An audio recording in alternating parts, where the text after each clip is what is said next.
style. You ain't know this game. Been in this thing for a while. Been in this thing for a while. Been in this thing for a while. Been in this thing for a while. You don't even know my pain. You can't even match my style. You don't even know this game. Been in this thing for a while. Been in this thing for a while. Been in this thing for a while. Yeah.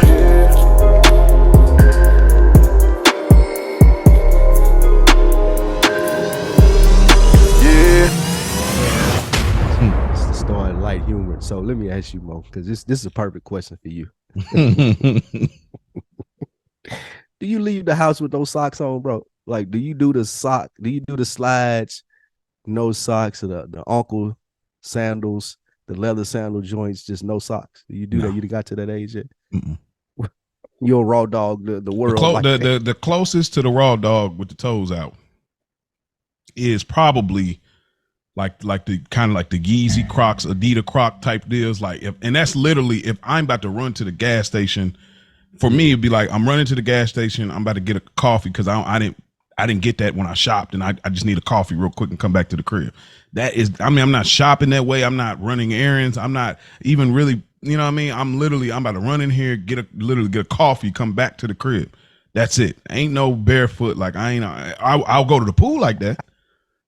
Yeah, the pool cool. Like you out on the beach or something. We was in the group chat today and the nigga got mad because he ain't even old as me yet. Talking about he be raw dog in the world like that with his feet out. I said, bro, you too young for that. He got mad at me because I said, bro, do you go out with your wife like that? Dog, they don't understand. Like toes out is like a vulnerable thing, bro. That's crazy, bro. It you is. Get out with no shoes or socks on like that's crazy. I look at people so weird when I see that. It always amazes me. There's certain nationalities that you expect to see them, and I leave it at that. I know which one that I look and I'm like, okay, that's a three. given. It's about three. It's about three. Yeah, I know. Yeah, that nigga ain't got no socks on. Yep, it's a given. About three groups of people where you see that, but us black men, like, bro, it gotta be like the Uncle Sandal age before you get to that. Gotcha. You know, the grill sandals when the niggas rocking them, I can see that. Yeah, because you at that age, home grilling, and you got people on the home grilling. You at that age, you just don't care. Because look, that's what I was gonna say. That age when you don't care, bro. You gotta have lotion and shit on your feet. Like I get mad at pedicures, and still like you have to like. There's additional maintenance you're gonna have to take if you're going out with your feet out, bro. And I just ain't ready. I ain't at that stage in my life yet. Man, shouts out to you for doing the petties though, man. That's pretty. Yeah, that's a good. That's real. You should do that, bro. That's a dope shit. I remember. Y'all know my problem. I may be all right when it comes to that because like when I get massages. Oh, you ticklish. Yeah, but I can when they do massages, I'm not. They good though. Like I mean, they know how to.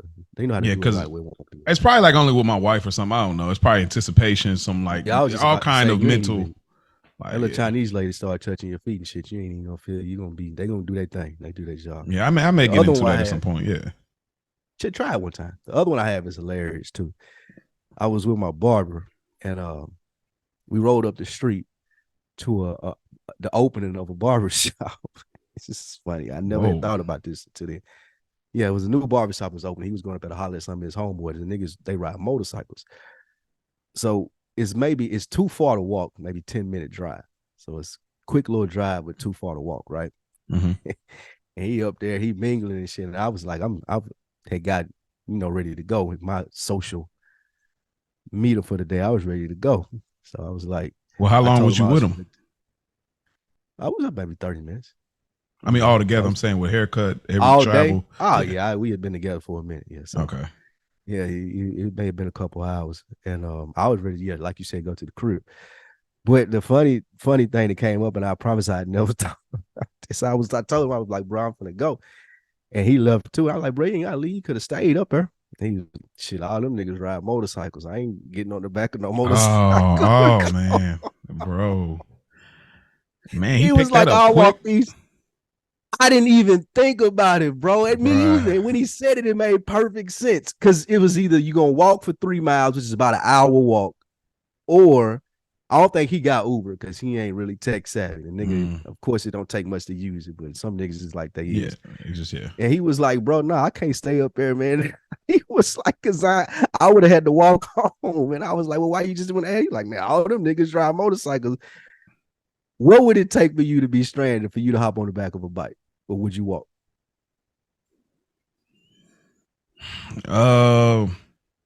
It'd had to probably like. You're not doing it. I don't know. As a grown man, no, I can't think as a grown. But I tell you this: like one time in high school, me and my brother got stranded at a homecoming or some kind of party. It was way out. We told our parents we had a ride, and that party was rocking, and it was late, and it was probably like midnight. You know what I mean? And our parents obviously they sleep. We was like, oh, don't worry about it. We thought we were upperclassmen, and so. Like I'm asking, and our ride is like basically like they can't take us home. Their car's full or whatever. It's like, bro, we thought we was set. So now he's asking all his friends. I'm asking whoever I know. And so he's like, man, I think we're gonna have to ask mom and dad. I was like, bro, I don't want to ask because I knew they was about to be heated. Do not call them at midnight in high school, bro. I've been there, buddy. That moment would have been a moment where I would have been like, all right, I'm hop on the motorcycle. Yeah, yeah. That definitely would have been. Yeah. Maybe in high school you're right because we wild in high school. You don't really think that, but as a grown man, I probably could walk.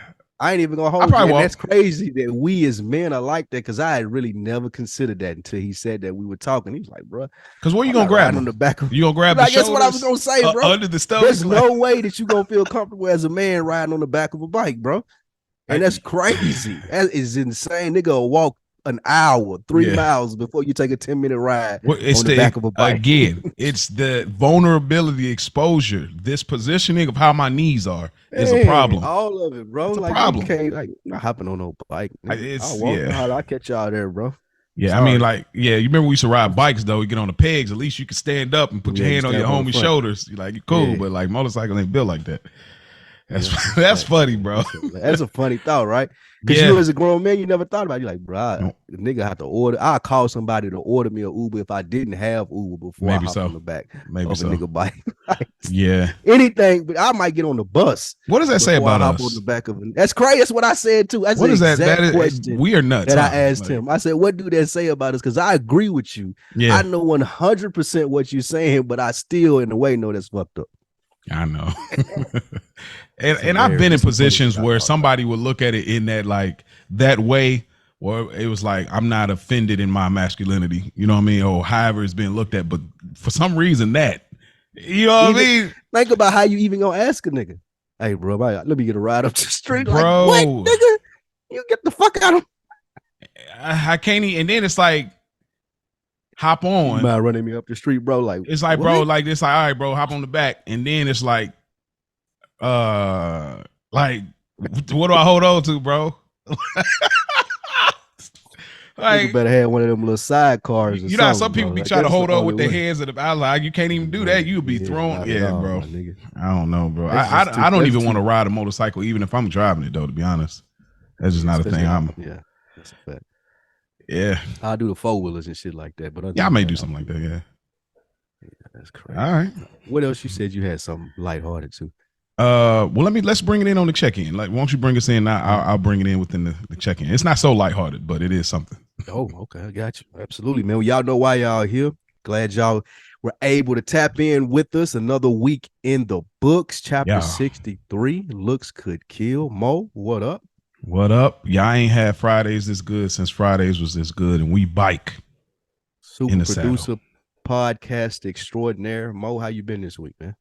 I have been good, and thank you for that. And Spike Glue, if you ain't heard, if you didn't know, now you know. This brother's everywhere. So I'm glad to be your partner in this space, brother.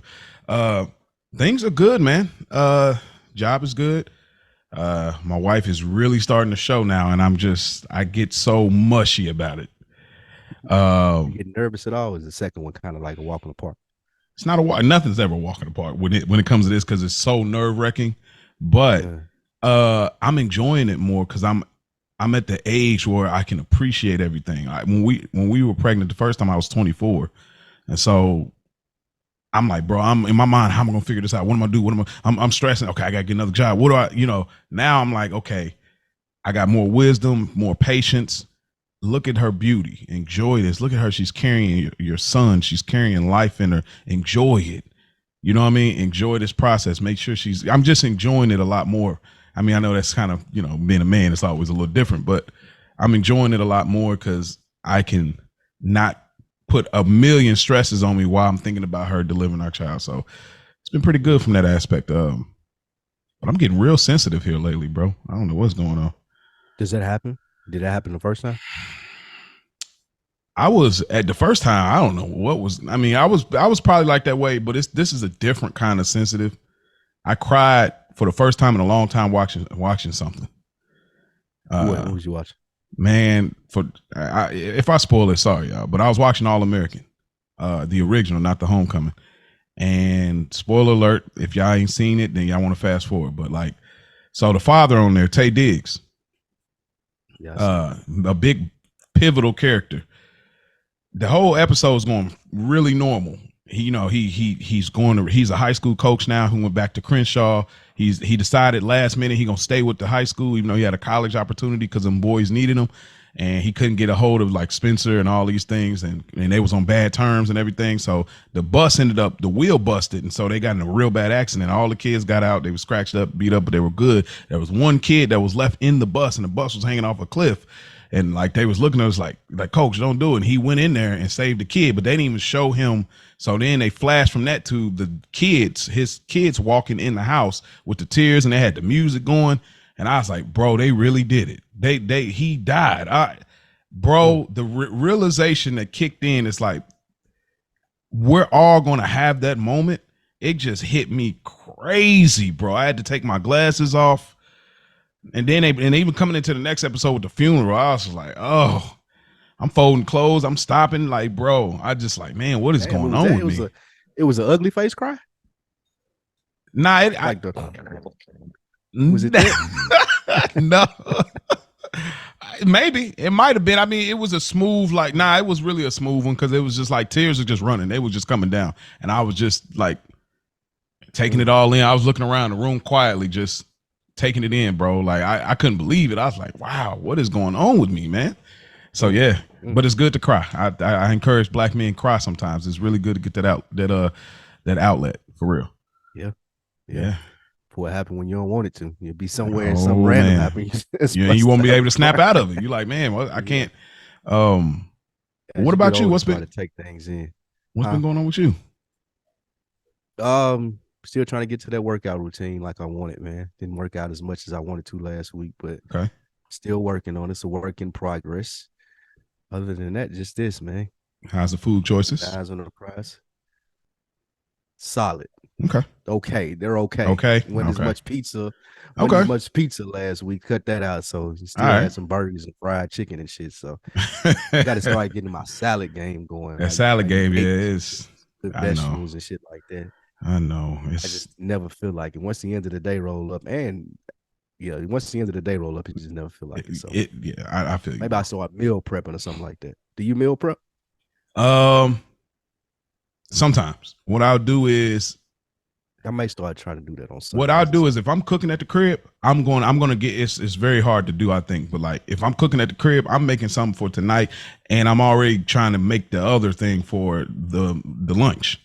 Because I know most times if I eat this tonight, I'm not going to take it tomorrow either. I like to break up the leftovers. Yeah. So if I'm cooking and I'm in the mode, I'm cooking. Sometimes I got to cook something separate for our daughter. I may be cooking and then I'm like, okay, I need to pack my salad. So I'm doing everything in one swoop. So while this is on the skillet or boiling, I'm getting my lettuce, everything put up, boom, everything. So if I'm in that zone, I'm almost in my head like Chop Kitchen. So I'm moving, like getting in getting in the zone. Let me get this and that at the same time. So that's probably the only way, but I ain't never got dedicated like 3 days down the road. I would like to, but I just, time. Too much planning for me. Like you said, time is just whatever. But other than that, same old good, man. Okay. But I wanted to bring up something really interesting. My dad, we had a conversation and my father, Big Reese, friend of the show. Yeah, he was on the episode. Y'all can go look that up. He'll be back for a part 2 at some point. Kind of a new discovery this week, having a conversation with him. what's not talked about a lot amongst black men is we normally, a lot of our experience has been we didn't have a father in the house. That's a lot of the experiences, but some people do have fathers. And so we always think if you had a father, your trajectory is going to be this, versus if you didn't have a father, your trajectory is this. But we never talk about having the father, but not being present. Mm-hmm. And that is a weird area that a lot of times, because I kind of went through a form of that in a way, but talking to him, like him just kind of telling me about my grandfather, it's like when he got called to the ministry, like he said, like we really didn't see him like that, like at all. He said maybe an hour out of the day. And this is my whole life. And so he says, so he's like, I didn't see him. He was really strict. He took away the holidays, so we couldn't do no holidays. So it's like, it was just not a good experience. So by the time he was ready to get out the house, 17, he was married to my mom. And by the time he was 21, he had 3 kids. So you imagine not really getting those gems and things from your father, then you're immediately a father. And then by the age of 22, your mom dies. The only real influence that you had. And so, man, it just took me through a deep cycle of realizing why I knew I wasn't getting things from my dad, because I knew he didn't get some things. I just didn't know the specifics. When we talked about that on my way to work, bro, it resonated so deeply for me. And it makes so much sense to everything I look at over my life. It all just kind of oozed out. So it was just something. Made more sense to you, and like why these tools that you feel like that he should have gave you once you got old and realized that you didn't have them. Like, how did the conversation come up? Like, how did you realize it? What were you guys talking about? It's so random. Like I just never know when we're gonna. Same thing with my mom. Like you might experience this too. You never know when y'all gonna just get into this deep bag of conversation where you just talking about everyday life, a TV show, and then randomly it just gets there. But like, cause even my mom was talking to me something deep, with my sister when she was a baby. That was a deep one. But like with him, I don't quite recall. But somehow I don't know. I don't remember how we got there, but. He was talking about his, like, man, yeah, I was talking to my brother, and I was thinking about something. He was like, I realized some things about my dad. Like, I said, so then how was it when y'all got older? Because when he got sick, he was like, well, it started to get a little better, but it was only better because it was on our terms now. He couldn't tell, like my granddaddy was like really strict from what it sounded like. Like if he go to the bathroom, like everybody go to the room, close the door. I was like, I never heard nothing like this. Yeah, I was like, whoa, like he was really like locked in on like some, different, so it's his generation was different, man. Because I grew up around my great grandparents, which would probably be like his parents' age. Yeah. Yeah, they was different. I remember some of the stuff that they used to like. My great grandmother never really bothered me. Like, but I had 2 younger cousins that stayed there, and like you went to school from there like I did. She used to give them hell. And that bathroom made me think of like she used to, and it's probably just like from where they come from, she used to tear off the squares of the toilet paper and put it on the tub. Like, this is what you need to use. Like, don't use no more toilet paper than this. Like, she whooped them before behind that. Wow. Like she'll like when she go in there, when somebody leave out the bathroom, she'll go in there and tear off maybe 4 squares. And like, make sure you don't use no more than this. And it'll be a big deal. You're right. You're right. Like, you are so right, bro. Like that, bro. Like it was crazy. But again, like she was my great grandmother, so my grandmother's mother. Mm-hmm. And we used to go to school from over there. That's how I met all my friends, and that's where I grew up at, like in that neighborhood around her. But I never really, I don't know what it was, but I never, between either her or my grandmother, they never really like disciplined me. They left that up to my mom. They whooped the shit out of my cousins and stuff. But they never really, it was like, well, I'm gonna tell your mama when she come around. So that's huge. Like whooping somebody other kids. Like my mom like went all the way off on like my dad's sister, my auntie, when she whooped like my sister. Like that's why, like, yeah, like it gets real tricky. I think that's probably what happened with my mom and grandma. Like that probably conversation happened before I was coherent. Like, don't be whooping my son. And I think that just carried over because I know my grandmother never touched me. Neither one of them. Like, it was it was all love and It's definitely a hunky dory. conversation. I'm imagining it. Something happened. Ask your mama I don't next know time you what talk it to her. was. I ain't never really talked to my mama about it, but I do know that something happened. And I'm gonna get into it in one of these questions when we talking about this week if looks could kill, when we going over your first learned behaviors. But I know really early on, my mom was really independent, and I get into what that has to do with one of those topics. She was really independent, and I know that it came from somewhere as far as her and my grandma probably getting into it at some point in time. Like it was always with her own need, nothing like I ain't coming to the event, the family event, or I stop in and leave out. Or don't call me and ask me for nothing. Like that was my mama right there. And I know that came from somewhere, and I ain't never really asked her. Oh man, this is a family gym right there, man. We got to get she the baby too, so ain't no telling what happened. You're right. So yeah, I don't know. I hope you can remember because you don't listen back. First. Yeah, she left out the house first and all that stuff. If I don't listen back to it, remember which one.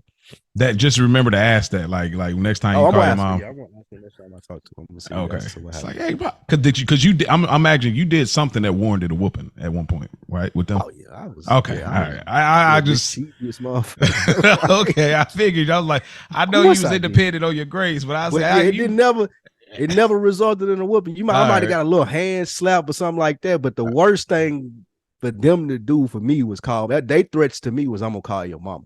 Gotcha. Like that was what it would never like I'm gonna whoop your ass. Like I'm gonna call your mama. Yeah, and that would get me all the way together.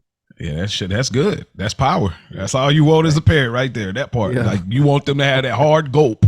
Like, all right, nigga, that's it. I'm gonna get you all the way. I'm gonna get all the way right. Don't make me call your daddy. Oh, you want to be that dad. What they be like? Don't make me call your daddy. I don't call daddy yet. That's the dad you want to be. Do your daughter do that for you? Or you don't got this? No, I think she knows. It's just different because she knows me and her mom have different snaps. You know what I'm saying? Like her mom got that snap where I'm going to be all the way up on you like white on rice, wherever you at. Now pick this up. Now get that. Now just like our classic mama style. Like, and then after that, make sure you do this. And then when you're done with that, that type of style. My type of style is it's going to be calm. Then it's going to be like, you know what? All right. I'm about to you're going to hold books. You're going to hold some books. And that's something. Yeah. Or this, or that, bro. I don't even do it that often. Like I do that when I'm at top level frustration now. Like I'm like, you know what? All right, I get some real thin ones. You don't even need much. Just the fact that your arms stretch them straight. I mean, you talk about immediate tears, dude. It's like, oh my arm, So you gotta hold it like that. Yeah, you gotta get creative. It's just like you just need to understand it's not a plan. And plus, it's like I don't really want to whoop you at this point in time now. Like I'm at that point now. I don't think I could whoop my children if I had children. I ain't got children, so I know a lot of people with children probably roll their eyes with me, but I don't think I could whoop my children. Yeah, some people say that. I mean, I never had that sentiment. Like when people like, oh, my daughter, or oh, my kid, or I never had that because I grew up with it. So it wasn't never. I grew up with it. Either. So I don't know. I just never. I feel like that was close to like slavery and shit like that, and that's like learned behaviors. I feel like we far enough removed from it, and we smart enough to do stuff that could discipline children when you ain't gotta beat their ass. Like I don't really know how much that solves. But again, it's coming from a nigga with no kids. Right. Well, I may change that. Yeah, no, you might be like, you know what, this little boy. Thanks. And I think what it is I think it shouldn't be first result, but I think what a lot of times happens to kids don't have a filter at all. Like grown-ups have a filter. So before it comes to, okay, we got to throw hands, there's a lot of filter that kids will go all the way to 100 every time after you just told them not to. And it's like, bro, I told you not to. I done took your game. I didn't put you in the corner. I done did this. Now this is my version of throwing hands. Let me go get the belt. So it's kind of that equivalency, even though I get like what you're saying. I think what you're saying as far as the toilet paper thing, or like how we've all been there, was like you're getting whoopings over little things that you look back, it's like, this is not even that deep. Like, that's that Kendrick song from Damn. He kept saying, she said, I beat your ass if you I beat your ass. Yeah, I was like, dang, when he said that, I just felt so bad. Cause I'm like, we've all heard that before, bro. It's like, I give you something to cry and about. if you still crying, I'm gonna whoop you. I'm gonna give you something to cry about. Like you whooping my ass, telling me to be quiet. That's bro, that's an episode right there. Yeah, see, I agree with you in this sense. It's probably that like the small stuff, but me being an overthinker, my concern would be if I told you something 3, 4, 5 times, like, are you? It's gonna sound. Do I need to address your mental state? Like, is something going on in your head where you're not comprehending what's going on? I would be more concerned about that before I whoop your ass. It's definitely not. Like, if I told you something, but I see. I'm an overthinker. I would think that. Like, it got to be something wrong. Because it ain't no way. I would be like, ain't no way you just sit here and heard me say this and you did it anyway. But I've been a kid and I know we do that. Yeah, too. It's like, bro, I'm not hearing you. You're saying it, but I'm not hearing you, Dad. Oh, that's funny as hell. Yeah, man. Hey, I hope Spike finds that lucky one that they be able to procreate. I hope that's still on the agenda, but we'll see, man. Hopefully. Yeah, we'll see. Maybe one day, man. Yeah. A couple things in the news before we get into our topic, Mo. Yeah. Did you get to listen to your man's album, that Drake album? No. You need to listen to it. Did you see the back and forth, the rhetoric between him and Joe Budden? I seen what y'all sent me. Just that like post. Yeah. Well, this is more so. This is more so a content thing, so you'll still be able to speak to it. I just want to explain the scenario to you, and then as a podcaster, a content creator, you can kind of give your opinion on it based on that.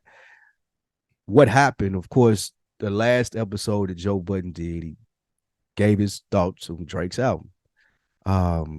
In the midst of giving his thoughts, it sparked a response out of Drake. Drake went and wrote a 4-page letter, mad in his feelings, calling Joe a failure, amongst other things. And that happened on, I want to say that was maybe Monday, something like that, maybe Sunday, Monday. Joe's podcast comes out on Wednesdays.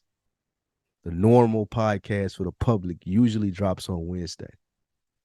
This time, since it was a Wednesday and I'm going back and forth with the biggest artists in the world, no free podcast this week. Come on over to Patreon, buddy. You guys want to know what I said to Drake? It's a $25 tier. You can sign up there as a friend of the show tier. You still won't get it, but you can at least show your support. But if you want to hear what I said to Drake, you got to sign up to my Patreon for a month. As a content creator, how do you feel about that? I don't see a problem. As a consumer, how do you feel about it? I mean, you know, Nipsey Hussle, bro. I just think Nipsey, like, what is it? Pay to play or whatever. See, it doesn't bother me because I have catalog. I have catalog, dude.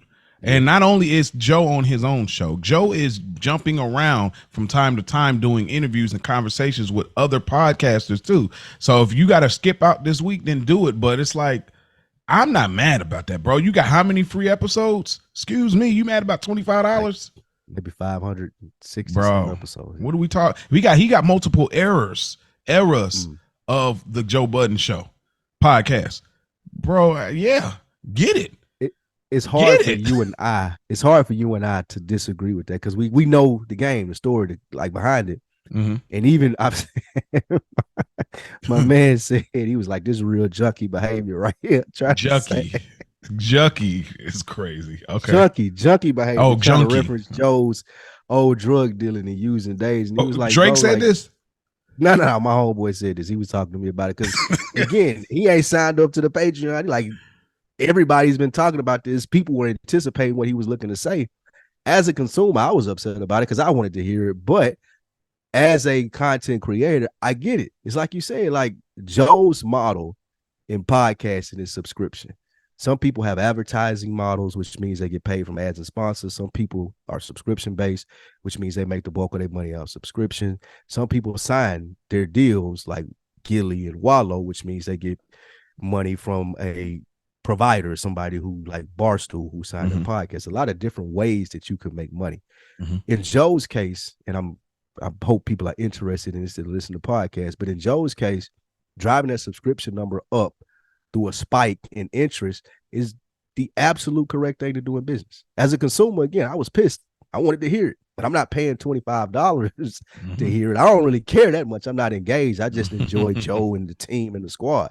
I ain't paying $25 just to hear what he said about Drake. That shit could be somewhere someday and I can hear it. I ain't that pressed about it. But for the people who are, what it does is now you're signing up for the $25. Now you may see something that you like and you continue to shop and stay here.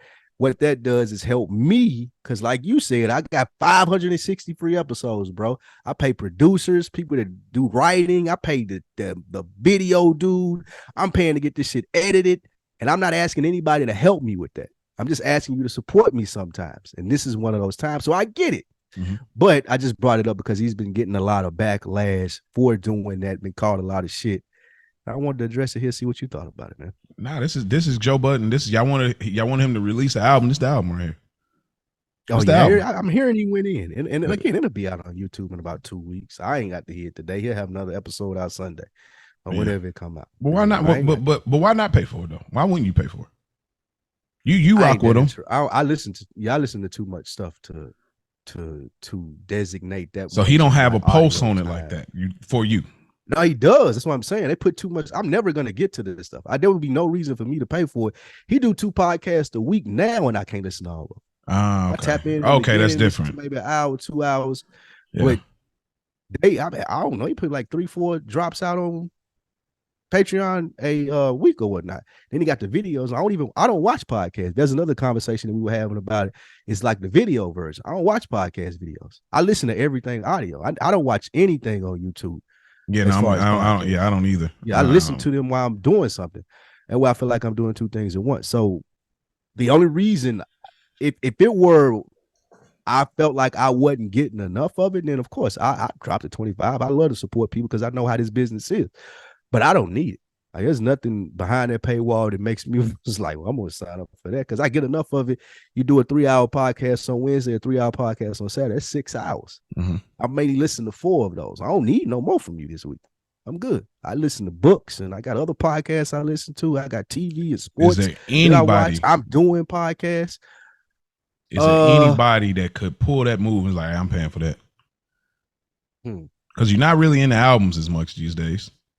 Obviously, podcast is the medium. I buy an album. I would buy an album though. I would buy an album. I haven't in a while, but I would. Is there anybody that could put something behind a paywall? I pay for an audiobook. Oh, okay. Well, yeah. Audiobook was about $15.99. I pay for that. Okay. I pay $15.99 for Audible a month for 1 credit. If there's another book that pops up that I want, I'd buy that. Yeah. Okay. Let me ask. But a podcast paywall, I don't know. Because I wonder what is your favorite pod? I guess that's where we start. Like, I gotta listen to this. My guy Dan Patrick, I listen to him every day. It's a sports guy. They got this like communal thing. He and his producers talk. It's a sports-based podcast, but it's like music. They talk about different stuff. It's white boys just clowning around. I got plenty of white boy podcasts I listen to. I ain't gonna say plenty, but I got a few. But yeah, I've been listening to this. But the thing about this one is I've been listening to this for at least before podcasts was even a thing, and you like on the radio, talk radio. I've been listening to Dan Patrick for at least 15 years straight, like every day. He dropped 3 hours a day, 43-minute podcast, like every day. Vacation, whatever. I listen to that every day. That would probably be my favorite. The next one would be probably Joe Rogan or Bomani Jones. Bomani don't even do podcasts no more. I'm not sure what happened to him. I pay for if Bomani came out with a subscription. What he do? He just got let go. I think if he came out and was like, sign up for $9.99 a month, I'm gonna drop 4 podcasts. It's the only way that you can get it. If you go to bomani.com, I'd sign up for that. I would 100% do that. I fuck with Bomani that much. His perspective, but not Joe. No, because again, like I said, one is not Joe all the way by himself. Bomani usually talks about shit that I want to hear him talk about. Joe got 6 other people that he talking to, and then they get off on shit that sometimes I don't want to hear about, and then sometimes them niggas just on there being dumb. Like it's a lot of stuff that goes into it. It wouldn't be Joe. Maybe Joe Rogan. I listen to Joe Rogan every time he drop it, at least for about 10 minutes, just to see what the person is talking about. And then if I like the topic, I'll stay. But Joe Rogan is another one. Every time it drop, I at least check it out. Joe Rogan, Joe Budden, and Bomani. Is there any error? I keep saying era of the Joe Budden show that had a different, because it almost seems like it's oversaturated. Too many people, too much. No, I like it now. I ain't gonna lie, I like it. I like the 6 I know you mic said you setup. like it, yeah. But well, you probably like it now more than any time, would you say? Yeah, this is probably my favorite time. Your favorite era. Because I like Ish, I like Ice. Did you like it better with just them 3 though? Ish Ice and No, Joe? because I think Flip adds something to it as far as comedy, and then Mel is just Mel. I guess you need a woman's opinion too. I don't know Yeah. how she really fit with them sometimes, but I mean, she there. Sometimes she gives you good insight. Yeah, she can come I over don't here. hate her. Yeah, she can come sit. Come over and sit with us. Another week of the books. We Absolutely. about to expand. Have an elevating Absolutely. conversation amongst black men and black And women. get my Keisha back on here, man. You feel me? Get it But- going. hey, yeah, we like, bred this what stuff, about but you? yeah. Is this something that you would pay? Like, is it a podcast content that you would pay I for? tell you what, I paid for that Rory and Maul when they gave that response to Joe back then. It was probably like $5. I did. It was $5. I was like, I got to get this in. So I need to know because we already had Joe looking crazy on the couch by himself. I said I need to hear their side. They've been silent. They've been quiet. It was $5. I was excited about it. It was cool. Got to get some details. So I'm here for it because that is my form of purchase at this point. I'm not gonna buy really an album hardly like. I'm not gonna really buy a DVD or a Blu-ray or a movie dang near on, Fire Stick or whatever. Like it's really hard to find things I'm gonna purchase from a content standpoint. But if I'm into it, yeah. Like even when they was doing the Joe Budden versus Brilliant Idiots moment when they were going on each other's pod at that time, like if they were like say, hey, y'all going to get both responses, y'all had to pay. I would have paid both of them at the time because I like that. But now it's like. I mean, I don't even listen to Joe or nothing like that, but I think it's the Brilliant Idiots. I don't listen to either one. A lot of it's people just, say that. it's just you kind of outgrow it. I mean, you get used to the people, but I'm at the stage where I just don't care about industry people talking about industry people. I'm an everyday person. So now it's like different, random regular stuff. Yeah, random regular stuff. Like I'm an everyday person, so I found myself. I'm like, there's an art to it. But I'm not an industry person. I think all you niggas is lying. I just don't. I don't care to hear industry rich people talk about industry rich people things, and I'm just a fly on the wall getting some insight on what's going. I don't even care no more, bro. I'm so in this grind. I'm so in the grind of us having a child. I'm elsewhere now. I used to have time to care about that stuff. I don't care about that no more, bro. What do you consume? Like, what's everyday stuff? Like, is it content to help you with parenting? Is it stuff to help you with podcasting? Is it just like fiction? Like, what do you consume that interests you? What I consume most times is I watch television. You don't watch the news. I definitely don't watch the news. But I watch television, and then if I have a podcast that they kind of have conversations about the television show I'm watching, that's where I'll go. I'm cool with that. It's just being in the TV shows that you watch. Yeah, I try to line it. Probably your comfort show. Yeah, so I try to line up. Throw that on anytime. Yeah, okay. And I'll line it up. Like if I'm watching something new, I almost will have to check if there's a pod first, almost before I watch something new. Dang near, because I'm at that point where I like to. If I can't have the conversation with people, I want to hear people talking about it. So that's kind of the hand-in-hand podcast with the television consumption. We'll watch a movie every here and there. I'm in the nostalgia bag real heavy, so I'm really into nostalgic podcasts, things that make me think about my childhood, things that bring joy and smiles to my face. It's a love form of escapism, but it is what it is. I just saw a movie that you love. I'd love to hear your thoughts on it. That movie that I sent you and Rich in the chat. I watched it last night. That shit was the violence thing. The most violent year. I won't even tell you what I thought, but it's definitely something I would love to know once you see it for us to have a conversation. Based on what I said about, is it really violent like the title? It's a most violent year. I'll give you that. And it to spark your interest in it, think Tony Soprano, but not mobster, but just trying to figure out the sanitation business. Like this guy was in like something similar to the sanitation business. He was trying to make sure his trucks was right, trying to buy some shit, grow his business. People was robbing his trucks and shit. So I just want to matters into his own hands. That's what I want to get your opinion about. That's what I want to get your opinion. We need to find a medium for this how too. He handled.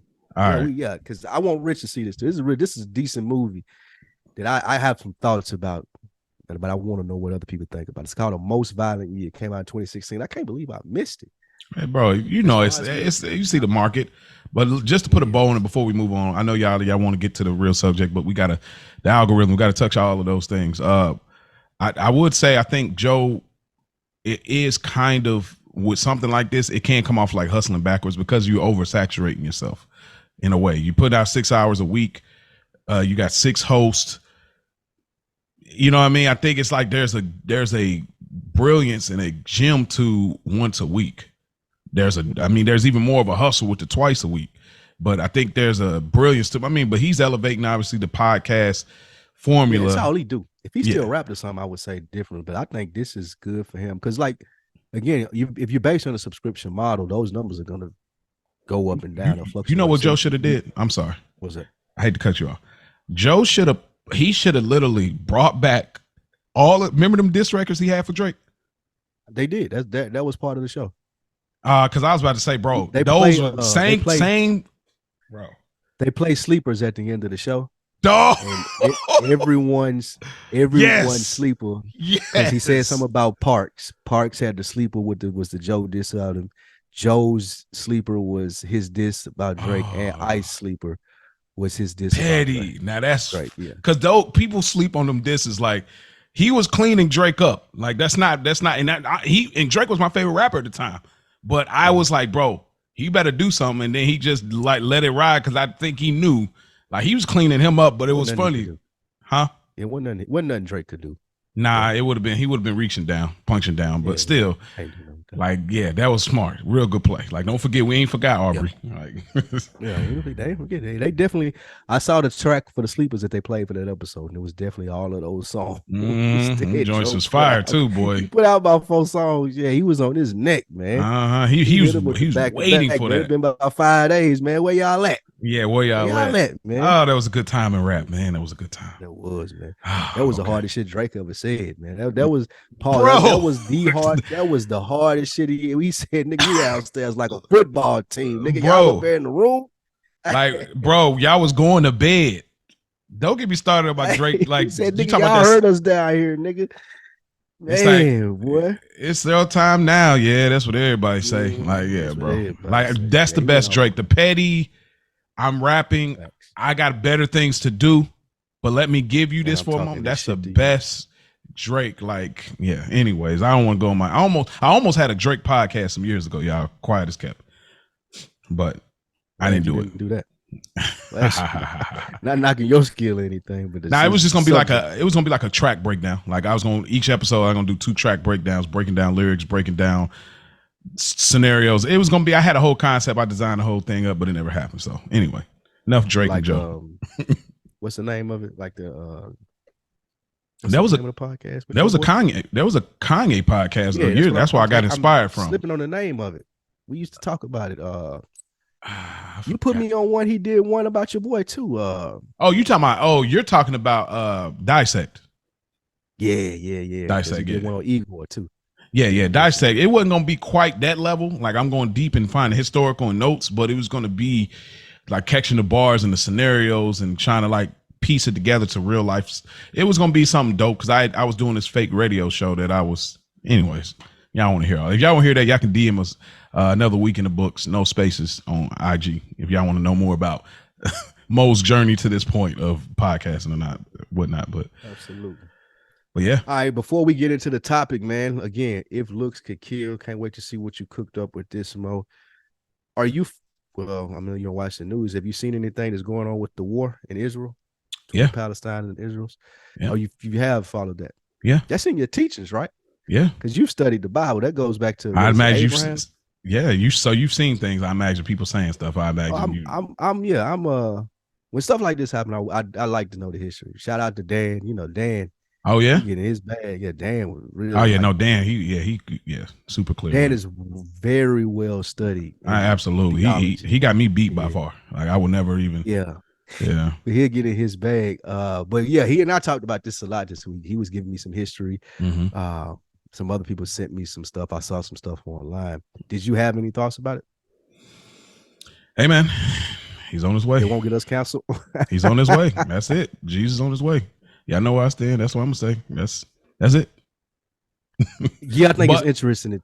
Go ahead. I'm sorry. I will also say, not just to say that only, I stand on that, but also it's just it really put me in a depressed bag too, because of I never look at us because we're American, we're exempt. You know what I'm saying? Like it's like these are people's kids, bro. This is people's life. Like bomb, like could you imagine like a bomb You know what I mean? You're running Schools errands. getting bombed in America. Yeah. You know what I'm saying? Like, bro, I just can't. And I hate it because it's like the human in me wish I could do something. But it's like, who am I? I'm one little man in this state over. It just hurts my feelings because it's sad that why do we have it so good, so to speak? Even though we know black people got their own struggles, even in this country. I hate to see that type of thing. I just always be like, man, why does evil even have to be here? Like, it hurts my feelings. But anyway, go ahead. It's interesting that you say evil because I feel like that I'm not cop and please for anybody, but I feel like both sides would call the other side evil. Okay. Just based off all the stuff that I've heard and the research that I've done, I feel like both of them kind of have a like, nah, y'all started fucking with us. Like, nah, really, y'all was fucking with us, and it's just been going on like that for thousands of years. What's been most noticeable to me, like you said, feel sorry for the people. It's very disheartening to see it. How much money that war makes, though. Like, this shit been on every fucking channel.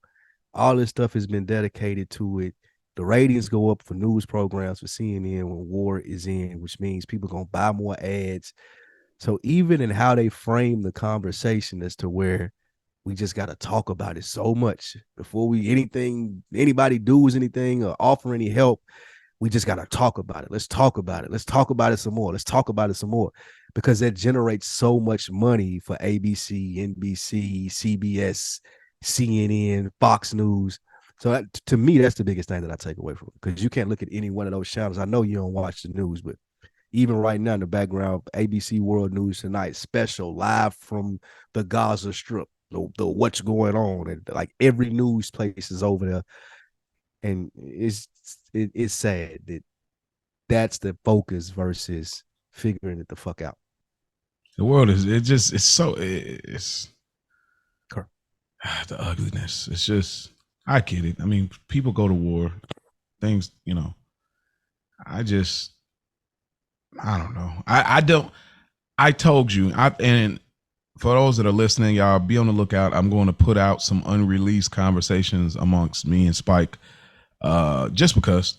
So y'all be on the lookout. Y'all never know. Just keep your eye on the Tuesday feed or something. But I've spoke about it before. I think I wanted an unreleased conversation where it's just like, I don't like, we watch Sopranos and we do a review podcast, Good Earners. And it's like, to some extent, I be relating to Tony when you talk about depression but not all the way to his extent, but like in my own way, because it's like, bro, how are we supposed to process all these things? This is where we're at. You know what I mean? That's why I just struggle. It's like, well, you just turn the TV off and go on about like, I just don't know how to that's part of why I don't watch the news. It's like literally like the very end of AJ Soprano, where he's like, the fact that these things can happen and, you know, nobody cares. When he was talking about the terrorists and stuff. Yeah, it's just like, I have a hard time with that because I don't be looking at like, oh, that's them over there. Oh, that's them. You can't that's leave it behind. TV for you. Yeah, it ain't just TV, bro. I don't know what to do with because I'm a human and I don't like seeing people bullied. I don't like seeing people really get hurt. And I mean, if you're doing some evil, like, you know what evil we talk about, like rape, you know, those, whatever, you know, we talk about that, but like, I just don't like to see, I just want humanity to be loving to one another, but I know that's not realistic. I know that people have differences and people get passionate and it can get violent at times. I just wish it wasn't like that, bro. I take it personal all the time and I don't know how to process. That's why I don't watch the news. I don't know how to process all of these things and knowing I'm living on that same globe. This is not a fantasy. That's why I watch TV versus that, because I know that's happening on the show, but it's not. It can be based on real life, but it's not real life. It's a show. I can turn it off and understand that that's not the reality. But when I'm in the news, no more fiction, bro. We in reality. That's why it's hard for me to. People call me soft. They can call me weak. Whatever you want to call. It's like, man, bro, you need to toughen up and you know what's going on. Y'all call me whatever you want to call me. But I understand. It's like in my mind, I can't have certain things in there because I always feel like I'm on the deep end. Like I can't tell people like you know how many times I've said maybe I need to try some antidepressants or lithiums or something, like, because bro, you know what I mean? Like I don't know how to this is my daily thinking. Like we talked about this stuff. Yeah. Does it sticks with you? Yeah. Hmm. Yeah. Interesting. And I don't know where to put it. I don't know how to act. I don't know what to do. Period. All the way from there, all the way here, like we talked about on our protest episode, seeing one of us or whatever, it's I know I'm not alone in this. I know there's a lot of human beings that would relate with this. It's like they don't know what to do. So instead of trying to figure that out, like you said, we escape. Look at tying episodes together. You go to escapism because you don't know what else to do. And that's the journey of our whole life, really. That's interesting. I understand what you're saying, but I don't think that I really deal with it. And I don't know if that's narcissism, that's detacheism, or whatever it is. Like, I can look at this stuff and just be like, damn, man. And of course, fucked up stuff do bother when you see it. But as soon as I cut the TV or something off, it's like, all right, it's out of my head, damn near. Unless I feel like that I can do something about it, or I can have a conversation, or I can use this for the podcast. Me and Mo can talk about this, and how I affect people is he and I having a conversation. People listen to it and they may get something from it. Mm-hmm. But as far as I'm finna send a care package over there, or I'm gonna adopt a kid and get him $1 a month, like that shit never crosses my mind. I think it's because it's your journey. Your journey, being an only child, being solo, being the boy in the family, being the, I feel like your journey has always, I could be wrong, this is just my observation, but your journey has always been solo, so to speak. You've had partners and people to work with, family here and there, but your journey has always been solo. So now it has shaped I feel like you're thinking in your past. So the world to you is based on how you want to see it in that solo vision. But I think when that expands, it's like if you do choose to get married, or if you do choose to have a child, now it's more layered. Now it's like, okay, I'm focused, but I still kind of got to keep an eye over here because that's my wife. I got to make sure she's out here. She's exposed out here. So even if I don't care about things and it's just me, now I got to kind of care about this world because it's her, she out there, or now my child out there. And I think that's kind of probably some of the difference. I mean, I'm sure there's people that are like single, don't have kids, that are just super passionate about everything going on too. But I think that seems like that could be a possibility of this is how it's always been for me. So to expand on why I should care about these things, it seemed like it could be maybe a stretch for you. Yeah, that's a good observation. And you're pretty much right. And it may be subconsciously why I don't have a wife or kids, because I know that I'm that way. Yeah. And probably one of my biggest fears, or probably even problems that I have in relationships or friendships, is because you said with kids and your wife, you got to do that with friends too. You got to do that with business partners. I almost feel like most of the people that I deal with look at me just like you said. Well, I mean, he gonna figure it out by himself anyway. So I ain't gonna exert too much energy in being the partner, and he ain't gonna exert too much energy in trying to make me that. And again, that's not even just relationship. That's whatever type of thing that you're doing when you are working with someone else. But yeah, I do pretty much carry myself like that, and it's probably subconscious from all of the only child stuff, like you said. So yeah, I agree with that. I hope it. I do hope that expands for you, because I hope it do. No, I mean, seriously, like, I mean, because I think about you a lot more than you probably know I do. And it does at moments concern me, like us building like this friendship, brotherhood. It does concern me at times of the connection to just the next individual next to you. You know, I know you're a very focused man. You're very strategic. You're very strong-minded. But that does concern me at moments. I'm like, I hope that he has that, where it's like, I'm just willing to look out for my brother.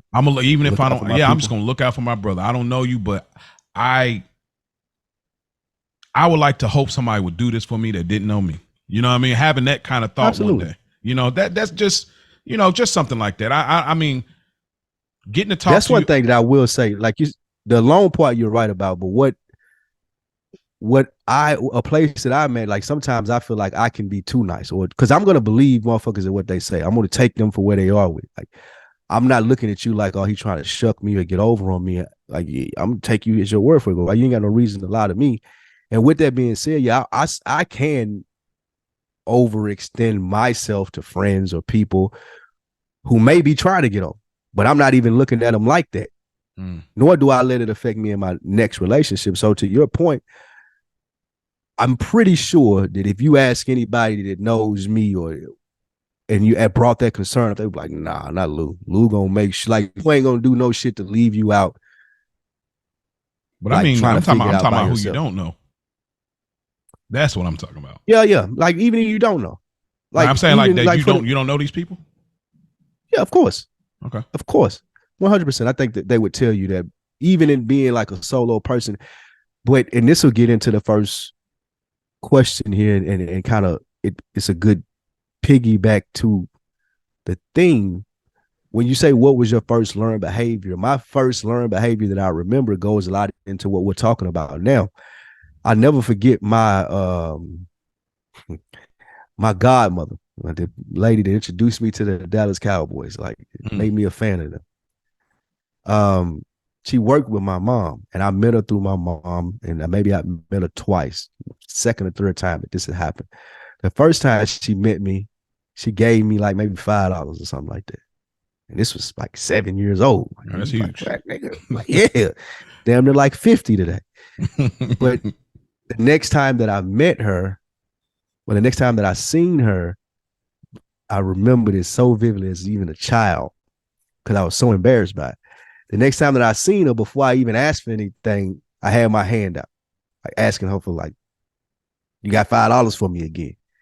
Because that was such a thrill for me to have $5 at that age or whatever. Well, I would never forget how mad my mom was, bro. Mm-hmm. She like, nigga, she didn't say it in front of her. She kind of was like, joked it off.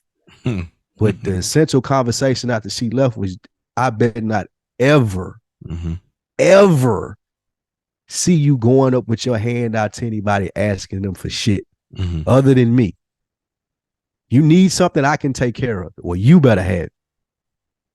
But you don't go nowhere else with your hand out looking like you need something. And when you say first learned behavior, and everything that you just spoke of stems from that. Most of the shit that you just spoke of, the by yourself, that you have this singular, most of it stems from it. I'd never ask people for stuff. Like, even when I was dating, like, Sierra would have to offer me food. Like, you want, try this. I'm good. I don't want that. Well, here, have a piece of this. Or even hungry? Just, yeah, I could be hungry. I don't ask people for, like, I don't want a piece of your food. I don't want none of your chips. I don't want none of your piece of your cake. You eating something and enjoying it, enjoy it. But it stems from that. I still remember that.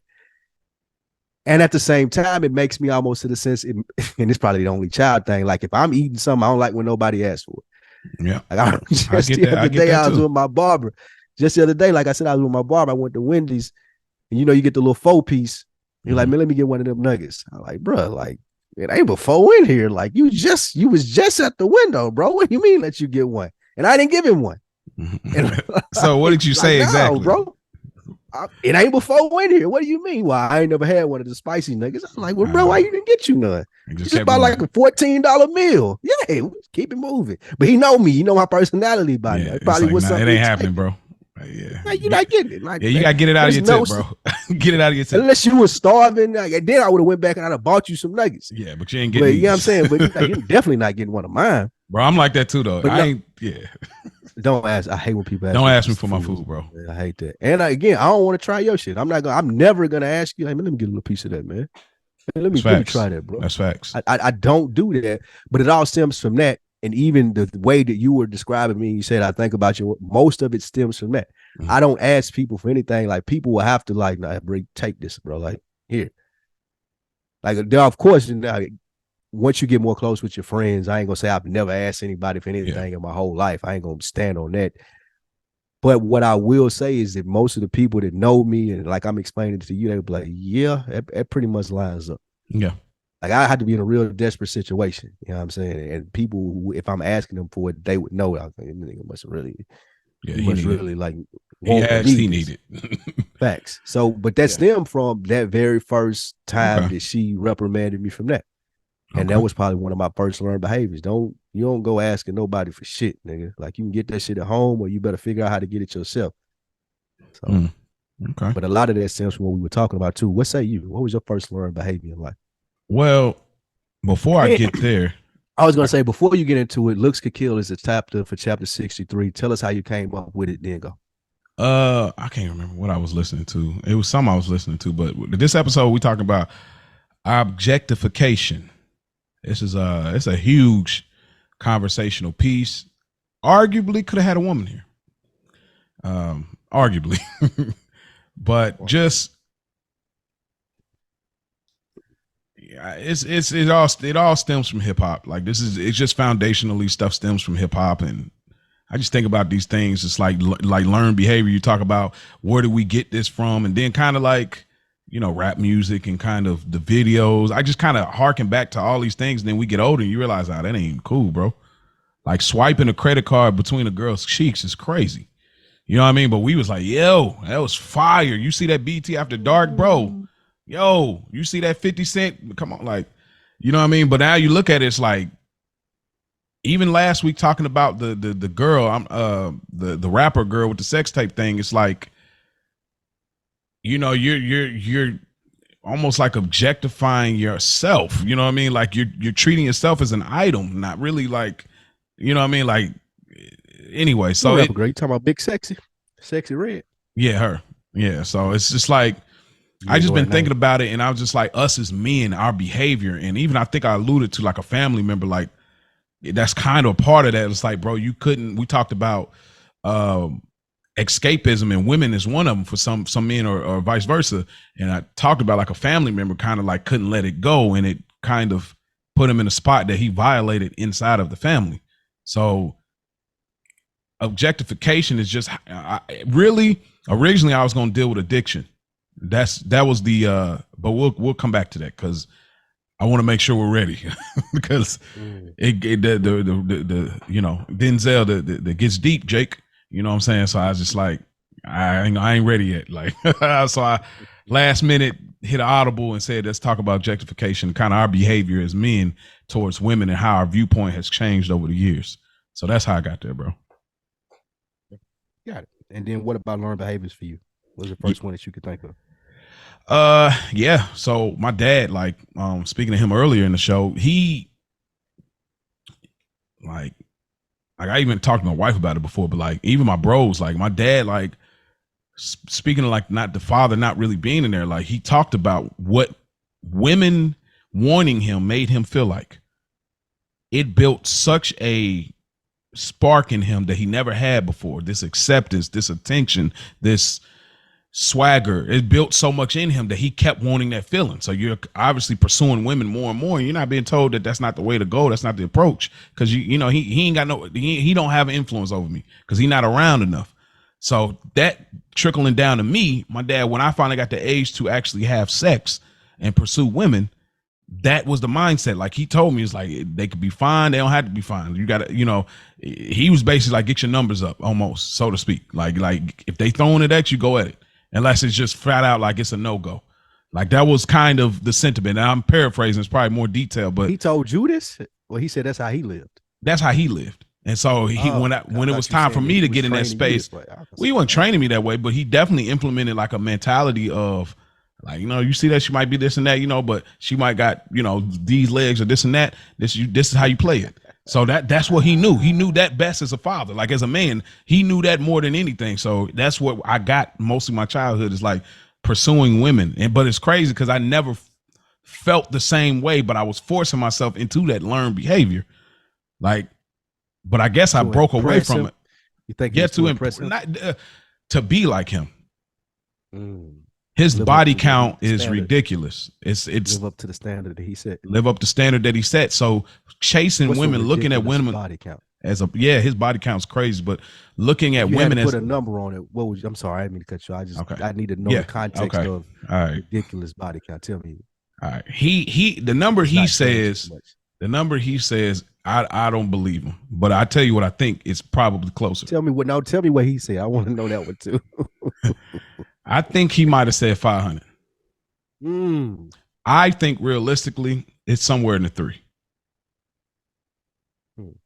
And I'm not putting nothing on it because Daddy, I've seen him amongst his bros and I mean his cousins and them and stuff, and they all will be like, bro, like I ain't gonna even put all his stuff on wax like that, but like they had a bet and he definitely won the bet.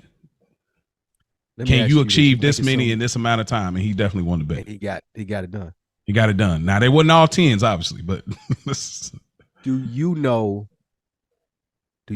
anyone that you run with, or do you think anyone is close to his count that you was cool with, like in your generation, in your friend group? Not at all. Really? I mean, there's some guys that I've been around that I know they were getting active, but not nothing like that. He was on some different kind of like, this is my life's goal. This is my life's mission. I got some homeboys like that. I know I got at least one homeboy that's probably up there the 3, 4, 5 range. Yeah. He been, I'm talking about since 6th grade. He been like,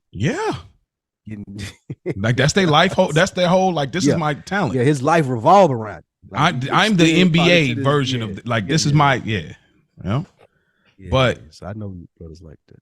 But the learned behavior, I can only imagine. And so that learned behavior, it trickled down to me and me trying to be that way. And so I did objectify women, looking at them like as an item, where I'm looking at every female relationship as this could be a possibility. I don't care whatever it is, there's a possibility here. I would always mentally put myself in the space like I can be cool, you can be a homegirl, but there's always that part of me in the back of my mind like, could you see it going there though? Like if you do that, bro, yeah, oh, man, you're a sick nigga. I'm sick. No, I'm not sick. I'm a regular man, bruh. Like, what are you talking about? So you've never had a platonic relationship? Yes, but I can't. That you didn't try? No, I would have times that I didn't try, but I would always have that thought. Ah, okay, but you wouldn't bring it to the table. No, never bring comfortable with you. Never bring it to the table. No. And I know I ain't the only man that feels that way. Like there has been like they had the thought they ain't gonna break up what's going on, but if it presented itself, you probably not gonna say no. Yeah, most men we do feel like that way. The difference is bringing it up and making the lady uncomfortable. Like if she look at you as a friend, and you like, I mean, but what if like, that's the lamest shit in the world. To me. Is. But I ain't built like most niggas, so like it. Like, go ahead. But you grew up in a. That's why, all women. Okay, so did you even run into this? Because if you grew up, I would always look at my friend. Like I used to get teased. This don't bother me now. Like I would get teased amongst my friend groups of being scared of girls. That's how passive or always been interested in girls. Don't get it. I don't want it to get twisted. Like I've always like had the crushes and been able to get my fair share of women, but I was like what you're saying, that drive, I've never had that. And I don't know if it came from just growing up around so many women or looking at one of my closest homeboy. Like he's saying he's like you, but he's times 10. Like this is my life's work, nigga. Like at a certain age, that's what he was leaving out the house for. Like his goal in the day, like I gotta get some pussy today. Like that's my goal. Like waking up, any phone call that I make, any movement is towards that. Like I grew up with some people like that. So it's always made me kind of not as, it wasn't a deal to me. Like I've never been under that much pressure. Like it almost seemed niggas would stress themselves out. Stress themselves out to put themselves in position. Yeah, that's true. Get pussy. Or say shit about their homeboys or do weird shit. And I've always been able to notice it. I'm a very observant person. You're like, bro, you doing all of you putting on the show for she a 5, bro. 4. Like why what we doing? Yeah, because they on a whole different, Again, I don't know if it was just growing up around all women only child or whatnot. But yeah, I used to go through that with my homeboys where they would tease me, "Oh man, you scared of her, man, you scared of girls," or stuff like that. Absolutely. But that you was grew younger though. I want to get it. Yeah, This wasn't no. Now he's a gentleman now. He knows how to, Yeah, But you grew up in an era where the objectification was even the craziest probably in hip hop. It was the bling bling. I would consider it the bling bling era. Is that accurate, or we want to go further back? Or that's an accurate. Okay, yeah, right there. Master So P bling, bling. yeah, so we Master P bling bling era, and this is not a hip hop conversation. We're done with that for today. But so you grew up in an era where there's these male figures that serve, like you said in previous conversations, like father figures, like leaders, like somebody to look up to. And we see these videos, we see these beautiful women. They call them video vixens back in the day. For those that are young that are listening, like we don't see it much now because the video is kind of obsolete. But you see these beautiful women all the time, and they're like pushed and pushed and pushed, and so at some point we're looking for, and I'm gonna take it even deeper in the conversation after this. What did you think when you would see these women? And I imagine, did you even watch BET Uncut back then? Absolutely. Okay. BET Uncut, all of the good shit. Absolutely. So how would you, when I saw them? Yeah, like, well, I mean, I know what you saw, but like shit. Like, okay, so let me try to put it. I want to try to bring it somewhere here, and you can, like, looking at women is like objectification, like looking at women like an item and not actually like a human, like an equal counterpart of a human being, looking at them as an item. So just so I can give the backdrop, me and my cousin was in 6th grade, and we thought we was all that. We looked at every girl should be on us. We was like arrogant. This is probably the only time I can remember being arrogant in my life. We were arrogant. We would try to pursue girls, try to touch their butt. This is a different era. 6th grade. They didn't like us or they diss us or whatever. We say, suck my nuts. 6th grade. Like, obviously we're kids, so this is crazy. Like, what year was it? Like 2000? You know what? It's probably 2002. Okay. You know, wrestling era. You know, you got to suck it, all that. You know, little X. Yeah, little X. Yeah, all that was in there. But you know, I knew about the X. Yeah, all right, man. I know you're watching, but it hit pop culture. That's what's up. But I used to watch it back then, by 2001 when I started. Okay, yeah. But that was like, we looked at them like items. Like, we called ourselves pimps. Like, we wasn't looking, even though these are girls. Like, I mean, they're not women, but they're girls. But we're looking at them like, it's okay. I can grab their butt. It's okay. I'm gonna go in for the hug. Like, oh, I got a hug. Like, we're not looking at them like girls that like respecting them like that. We wasn't respecting, and we grew up for the most part until we finally got to that. I mean, bro, even you get into adulthood and you still don't realize there's a problem. You don't realize you're not looking at women like women. You're still looking at them like a object in some kind of way. What can you do for me? How can you serve me? We ain't got to, you know what I mean? It took me to this point, I ain't gonna say now, but maybe a few years back, and I'll be very transparent to realize it's like, you can't just look at them as like a sexual object because you're a horny toad, because of your internal sexual desire. Every woman is not that.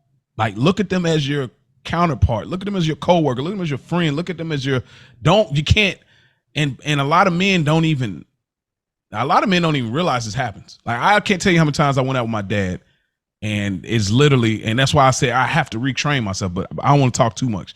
But do you echo any of these sentiments, or you just like, nah, I'm cool, bro? I just finish what you were saying. You know how many times you went out with your dad, he'd be like, oh, I'd smash her.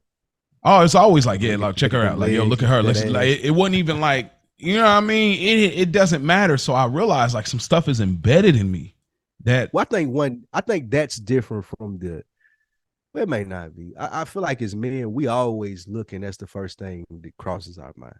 Okay. Like that's. I almost feel like that's normal. Like I know we used to do this when we were like teenage, like, I smash her. Like, that's the first thing you thinking, not you know what I mean? Like, yeah, okay. Yeah, she got a nice voice, nice hair. Like, oh, she got a nice voice. Yeah, like none of that. Like none of that. Oh, it was a dope little car she drive. Oh, she in the band. She may be going places. The first thing to cut, like, oh yeah, I'll smash her. That would be the first thing that's that you were true. thinking. Yeah, Yep. I think as men, that's how we wired. But you can work past it. I think most men that are not animals, we are able to work past it. Like you're able to keep your intrusive thoughts different from like being a regular everyday person and not letting that lead the forefront of your thoughts. So yeah, of course, growing up around women, I didn't have that personal, like you're saying, with your dad. But when I got with my friends, absolutely, or any other male that you dealt with, it was the same way. It was the exact same way. I think we all like that. Then you just figure out ways to control it. You start loving women more. You meet that one that wasn't what you expected. You're like, oh shit. Now your nose open. Now you start to notice the possibilities of what a woman could be. I think a lot of that is, and here's where growing up with women helped me not to be that way as much. Like very early on in my life, before it was a sexual objectification of women, like I understood what women could be. Like I see my mom, I had a cousin that I grew up with that's my same age. I grew up around my grandmother, like I said, my great grandmother. I have younger cousins that are females that I like kind of raised and taught and went to school with me, and I walked them to the bus stop and shit. So very young for me, it was like, oh, okay, there's all these different roles that you're supposed to play in a woman's life before it's, oh, I want to fuck her. You know what I'm saying? Like I learned all of that through family first. It was very like, it was right there. I couldn't avoid it. Like, the only time that I was able to avoid it is when I was out with the homeboys, when I was able to start going out by myself. We started going to the club at like 12 years old. Like we was in like teen nights at 12 years old. Then you start to see it. Then you start to see other people acting and like, oh, okay. Then that's when I started loosening up a little bit. But again, like I told you, I would get teased around that age for maybe a year or two more. Like, oh, you scared of girls. But no, it was just, I grew up differently as far as how I'm looking at them. And I never had a respect voice in my ear. Yeah, absolutely. I never had that voice in my ear like what you're saying. Like how you're saying your dad would, like this is that you supposed. I never was told that, talked to about. Me and my mom never had a conversation about sex or girls or dating or anything of that nature. So all of that stuff came from me being outside in the streets. Like I said, we started going to clubs at 11, 12 years old. Now I see how niggas is treating girls on the dance floor. Now I see bitches coming in here with little dresses on and shit like that at 14, 15. They older than me, 3, 4, 5 years older than me. I see those girls leaving with dudes that's 18, 19 years old, that's damn near grown. You're like, oh, okay. Then I started getting the perception of like what you're talking about. Yeah. But it wasn't early on for me. I didn't have a male figure to teach me those things, or like what you're saying, to apply that pressure. Yeah, to apply the pressure, like, nah, this is what you're supposed to be doing. Yeah, this is what you just. I never had that. Yeah, mine was always like, I always leaned on or was around women to hear how they talk, hear how they think, to help them out. I'll come lift this up for me, come open this, come do this. You the boy, you the only boy here. You're supposed to be doing this. So I had that instilled in me really early versus what you're saying. So, that kind of worked in your benefit, you know, as far as I know, we talk about benefit. And like I said, you got ridiculed for it though, because again, I was probably the only nigga that was raised like that. Yeah. Most of my other homeboys had male cousins that were older than them. They had brothers, they had uncles. So them going home, getting that, then all of us meeting up and them having all of that masculine energy and me being around all of that feminine energy, it was like a little like, damn, I can't believe. See, that's where I was going to go with it. Yeah, you start to pick it up. That's where I wanted to go. There became a form of identifying my masculinity, my manhood to that. You know, we talked about Kevin Samuels, rest in peace. That we had a clip on here many episodes ago, but like it might have been about masculinity or whatever. But like I started to identify with that, and then you got to also imagine I got a brother that we're questioning, is he straight or not? So you imagine the push under the radar for me becomes stronger. Of I got to do this. This is what makes me a man. This is what it looks like. You know what I'm saying? And then, and I'm gonna tie it into something more. And this may require a part 2. I don't know, but pursuing that, and then like, and this will probably tie more into addiction. But I'm gonna give a foreshadow here. when we get to the place of like pornography, we get to a place like that. You talk about the highest level of objectification. We'll look at it like, you know, and like people be like, oh, well, that's what they signed up for. That's what they want to do. They want to be looked at. They want to. But if we be honest and like, I'll talk more about that on a addiction episode. Get to it. Yeah, because that is so much deeper, but that is like another layer that I know I could get into, and we'll probably be here for at least another 45 if I get into that. But like, I just identified with that, and I guess that's what makes this interesting, because you grew up around women, so your respect level was a little bit different. Now, I grew up around my mom, and I always honored her and looked at her as like a queen, so it never was like that. But okay, let me ask this. This one I want to ask. Like, so there's a difference. There's like two kind of men, right? That all men, we all look at them in some kind of ways in a sexual form, because you feel like that's natural. Okay. Yep. Do you feel like we're equal or different of the man that has that sexual urge, that he just looks at her and he thinks about her in that way, versus the man that looks at her and decides, I have to try? Like, because you're saying like it's okay that we have that thought, but we're not basically bringing the action to light. We're just having the thought. So you feel like there's a difference between bringing the action and not? No, I don't think that there's. Hold on. I think when you're doing too much, ain't nothing wrong with trying. Like, I can't gauge a nigga for like shooting a shot per se. Just because I wouldn't do it in some scenarios, or this person wouldn't do it and this person would, I don't gauge you for that. It's the doing too much part of it. Like, once you shoot your shot, now I got to make her feel a certain way because she said no.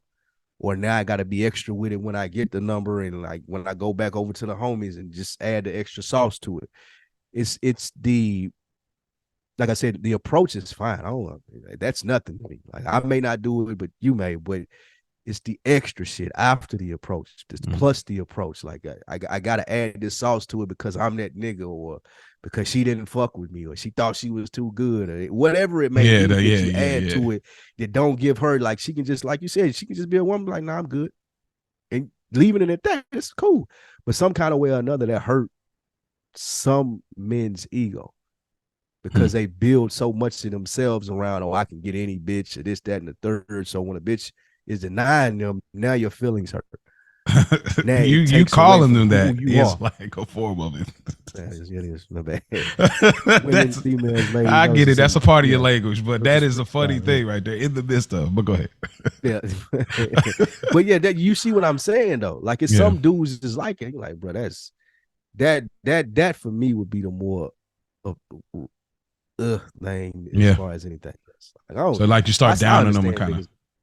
Yeah, like, but if you extra with it, bro, like, it's got to be a big thing, and got this chick number, and like, tell you what, grabbing your balls and everything, like, yeah, even a nigga that be like, did you used to have a homeboy news coming up, because y'all had cell phones, like the nigga that was like always caking, always on the phone, like y'all playing the game, like, y'all be quiet, man, I'm on the line, like, cut the music down for always, nigga, like, I'm on the phone. Like, always like bro, neck tilted, fuck out of here, nigga, bro. That right there, the extra shit like that. that would be the thing for me. Like, when I'm looking at a nigga like sideways. So, what do you think about this? We'll bring it to a close here. I think there's so much more. Do you think that this warrants a part 2? First off, yeah, because I was going to get into a little bit of. Okay, I learned really early. Yeah, go ahead. No, you good. That's what I was just saying. I learned early and throughout my years of just, because again, I'm real family oriented. It wasn't someone like your dad was telling you, like, chase skirts, essentially. That's what a man's supposed to do. I had the view of a woman telling me that, oh, a man's supposed to cut grass. Oh. He's supposed to work. He's supposed to take the trash out. He's supposed to. So I had those things in my head as the things that, I can do this, do this. And I was learning that, like, versus most of my friends, like what you're saying, a man telling you the other side of it. Yeah. I was being told by a woman what she wanted a man to be, not by a man what a man should be doing. And as I got out, started getting into the world with my homies, you start to see the difference. So that make you feel less than? Hell no. Oh, not me, but it never in the slightest. I'm saying like that you question like recognize your masculinity. I mean, I know you talked about the thing about when you was with your girl at the time, like this going back and forth. But like even before that, did you even question that at all when you started to get out with them? It's like when they were calling you like scary. No, because I was so cognizant of it. But I mean, I knew I wouldn't. Nothing wrong against you wasn't on that, but I knew I wasn't that. Yeah, I knew I wasn't that. Yeah, but I also knew that it was put in my head early. Like I was telling you what a man should do, that I could do those things. Like you should be playing football, or you should be rough and like you wrestle and all of that stuff like that. All that stuff was encouraged as well. So I knew it wasn't. Okay. I knew it wasn't that I was feminine, because 100% knew I wasn't feminine at all. Like one time, like my mama, maybe I was 5 or 6 years old, see me playing with a doll with my cousin. That's a girl. Oh man, we definitely grew up in that era. We grew up in that era, boy. Like, never again, my nigga. Like, cause you're gonna hear about it. And it was never of anything why I questioned my masculinity or question my sexuality. I just recognized the difference in, and then again, I started meeting the people who taught them this. Because like these are my homeboys. So now I'm getting to meet his uncle. Now I'm getting to meet his cousin. Now I'm getting to meet his dad. And like, and they telling me the things that I've never heard before. Oh, okay. I see this, that, and the third. And now you start to put 2 and 2 together. And I ain't never been a dumb dude. So yeah, I mean, I wasn't ignorant to what was going on and what the influence was versus their influence. Yeah, and let me clarify a little more. I think my dad, just to shoot him more bail, like he was really pushing just all around flyness. Like he was all about it, the whole that's thing. A part of it. Yeah, You're like right. that was a big part of it. But of course, it's the gear. It's the when we was kids, we had the do-rag, the waves. He gave us a little the little fake chains at the Chinese beauty store, like trying to all of it was about the flyness, like all of it. He was all you remember them joints, them things are light, bro. I saved $20. I saved $20 maybe as a 9 or 10-year-old nigga to get one of them nugget rings out of the Chinese store. Bro, my mom cussed me the fuck. She said, what are you doing? Dog, yeah. I thought that was the fly shit in the world, though, bro. I saved my allowance, I know, for a good little minute, and went up there and bought me serious, dude. Get a name of the store, man. We walked from the center to the store. I was so excited, nigga. I had one of them big fat ass rings, and what cost $19.99. Yeah, man. But that was people talk about that Chinese beauty shop. It's in the culture. It's a minute. But yeah, he was just pushing all around flyness because that's what he knew best. He didn't know anything else about fathering. You know what I mean? So he just knew. So that's what he had to give. So it's been a blessing that I've managed to start to figure out these behaviors that are not on point, and that's why I'm glad I have a wife, and especially in the stage that she's in, stage I am. She's more understanding about things that I talk about, those challenges in a way, because it's a real thing. Like, it's not just so black and white like that. You have to work through so many things that are generational and genetic before you can get to the place of like, okay, I think I got it. It's corrected. It's so much that goes there, and it's like just telling somebody, oh, you're just this. Like, bro, you know what I mean? Like, so just to end on this ending note, before, I guess we'll do a part 2. We're going to bring, I do have another special guest lined up, a woman in the future. So, but I got a whole different conversation for that. But this may be a part 2.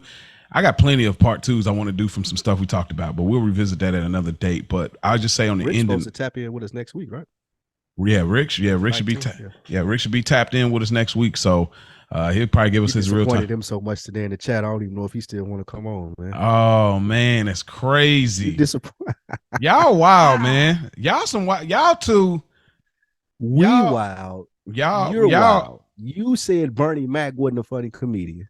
He was a better actor, which is insane. No, it's okay. Let's look at you. Look You at said him. you didn't like. Look at Patrice what did O'Neal. I say? What did I say? You said you didn't. You said Look at you, I Dr. Melfi prefer and Carmella Bernie right Mac. now. You said I prefer Bernie Mac as an actor. Okay, which there we is go. Insane. Well, how's that insane? Like his stand up is legendary. He's I'm not. one of I the take best nothing. actors. I take nothing away from his stand up. He is just a amazing. legend. It's Who not you my. think, man? Who do I think is funny? Yeah, I think who Dave stand-up Chappelle is legend? funny. Later days. Who else then? So you don't like Patrice O'Neal? I've seen Or some you stuff. not I'm familiar going to revisit. I'm going to check Well, out some of check his that funny special stuff on out and YouTube. see. I'm willing to go on YouTube and check out. So I tell you who I think that's funny that are not like super huge. I thought Tony Roberts. I think he's pretty funny. Like these are people that are not super huge, but you'll see them in them comedy lineups. But yeah, Tony Roberts. Rich might know. He's deep with it. Tony Roberts is funny to me. What's his name? Arnez J. When at his prime, man, he got this whole. Yeah, he had this whole skit about getting a whooping that man in the '90s. Def Comedy Jam. The reason he just okay, I know Tony Roberts. He is funny. Yeah, Arnez, I won't say I hate him. That's fine. his later stuff not as funny, but like his earlier stuff, like he was. I don't like physical comedy.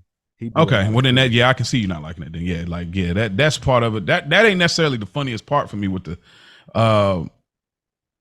And then there's some people on, like, I watched like years ago the Bad Boys comedy Diddy lineup or whatever. There was a lot of the comedians on there I really rock with too. It's quite a few. Like You like Carlos Miller? No, Really? nah, it's just that typical Southern everyday humor that it's like, I get it. I would like to hear you tell me stories more than like you trying to set up a joke, because it's not really that funny to me. It's like, oh, okay, cool. You like that dude in class that like people laughing at, and I'm looking at like, oh, okay. Like you ain't. You got that everyday humor that's cool. I understand why people laugh, but it's just not that. Like Dave Chappelle, I'm an art guy. Like this is how, if you Rich, whoever's listening, if y'all want to send me something, I am an art guy. So understand, like low hanging fruit, the everyday. Like I need the like setups. Like get creative. Like Dave Chappelle telling us the joke and then telling the joke, like the setup and that. I even used to like. Of course, most of us, like the early Kevin Hart stuff, I related to that because he was a regular dude. I'm like, oh, this is regular stuff, in the early days, but whatever. It was but one yeah. more person I was going to ask you about, but I can't even think his name now. Well, Country Wayne. Huh? Country Wayne? You like Country Wayne? I like his skits. He got a new special on Netflix. I like. I ain't listened to the stand up, but I like his skits though. Yeah. His skits is pretty good. Like his faces and everything. Like he be like, yeah, Country Wayne, he be hitting the nail on. Yeah, he hit the nail. But again, I like people with the skits, but sometimes the stand up is not the same because you can't quite bring the picture. You can't get in the skit bag. Yeah, you can't bring the picture together in the same way. I got to lean all the way into you right there on the spot. So some people need an ensemble. Like, let's be real, But yeah. Yeah, I got into that because we said Rich would be on here, but you disrespected Killer Mike, you disrespected Patrice O'Neal, and you disrespected Bernie Mac in one day, which is the only person I disrespected was Killer Mike. That's the only person. Which is crazy. And I said, listen to the album to disrespect him like that. I listened to that song you said. I've listened to rap music. I listened to Run the Jewels, a couple of them. No. This ain't nothing like that. This is different. Bro, this is different from all of that. This ain't that. All of that's like hardcore, like rap rock shit. This is like a story. This is like, nigga, how did you become Killer Mike? That's what this album is. But it's like, bro, it's his cadence. Like, I don't like his cadence. His voice, I don't like. His style, I just don't like his style. Like, I'm not saying he can't rap. It sounds so basic when I hear it. I'm like, bro, I'd rather listen to Big Boy. I'd rather listen to one of Big Boy's latest albums than Killer Mike. And that says a lot. I think you'll feel differently if you listen to the new album, bro. I do. If you listen to that new album, Michael, I tell you what. Here's what you can do. As an artist, you'll do it. I got to listen to Ryan Leslie. Give me 3 songs. No, I ain't gonna do that. I ain't gonna do it to you. I know better than to sing y'all my stuff, because I already know y'all immediately. I'm out. I'm not gonna even do it. That's why you ain't see me saying y'all check out. I ain't gonna do it because I already know y'all on my head already. So I ain't gonna even do that. But I'll give you this. Give me 3 songs off the album. That's up to you. I will give them a chance. You listened to that Motherless or no? I did listen to the Motherless. Yeah, it was cool. It was cool to me. It wasn't. He was trying to reach for something that wasn't really there. I've heard deeper. I've heard deeper, more emotional. It's just it's a good song, but it's not deep like he was trying to make it to be. That's what Killer Mike is to me. He's trying to be deep, but he don't have the capability. That's why I don't really like it. That's a part of why I don't like his stuff like that. He's trying to go for it, but you don't have it, bro. But send me 3 songs tonight if you can, because I'll download them tonight and I'll listen to them tomorrow.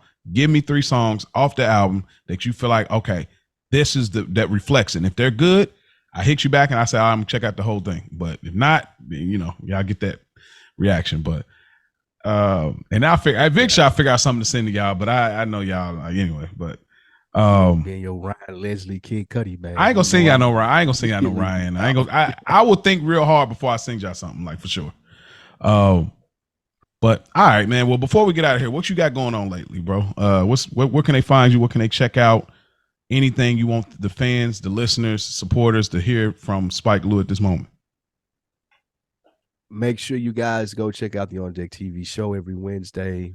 DeadEnd Sports on Tuesdays. Doing a review for the season 2 of Loki on Disney. So if you're a Marvel fan, look at into y'all. that. Yep, I'm gonna be hosting that when Nick is about to leave and take another job, so he's leaving the show.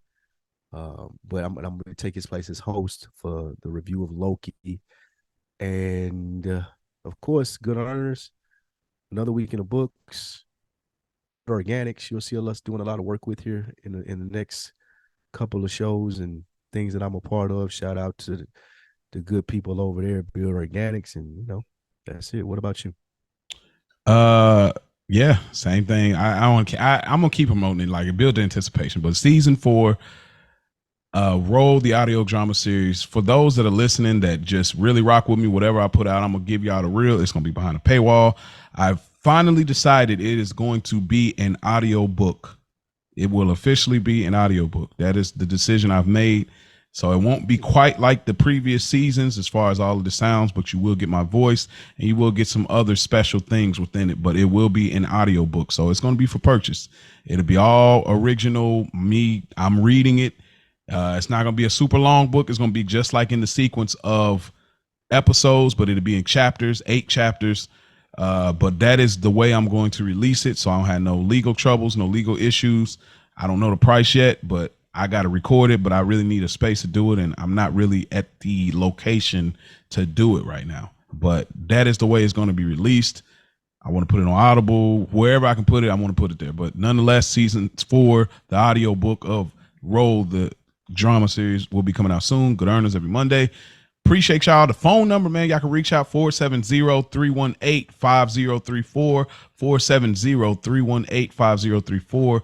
It's not for us to talk on the phone with you, because this is what this show is for, but you can text it. You can leave a voicemail.